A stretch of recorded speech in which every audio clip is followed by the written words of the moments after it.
近日，新疆一家贸易公司老总于某，汉族，为了在瑞典申请政治庇护，试图以市场价300万瑞典克朗的房产为诱饵，想要其爱人和儿子的汉族身份更改为维吾尔人身份时，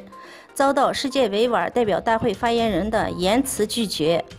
该汉族商人是新疆乌鲁木齐一家商贸有限公司的总经理，他们全家以虚假的雇佣方式获得了2年的瑞典签证。为了想要拿到瑞典的永久居留身份，他们颇费心思，在瑞典给儿子办理了假的婚姻交易。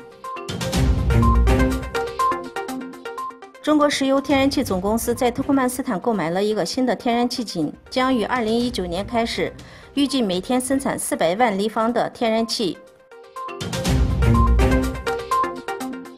根据乌兹别克斯坦和加尔杰斯坦达成的共同协议，两国之间将进行土地交换，解决了两国之间有争议的边境问题，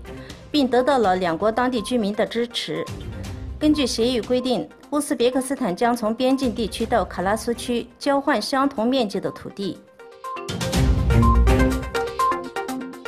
土耳其8月15日宣布，包括美国进口客用车、酒精类饮品和烟草等部分美国进口产品关税上调1倍。土耳其副总统表示，基于互惠原则，这是反击美国对土耳其蓄意发动的经济战。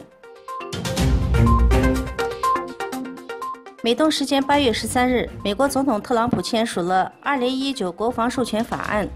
其中强化了美国海外投资委员会审查海外投资的能力，并明确禁止美国任何政府部门使用中国华为与中信2家公司的电子产品。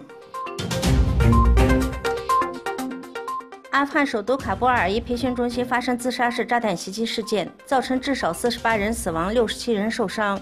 据当地媒体报道，培训中心是一所大学院校，袭击事件发生时有100多名学生。卫生部门还表示，伤亡人数可能还会增加。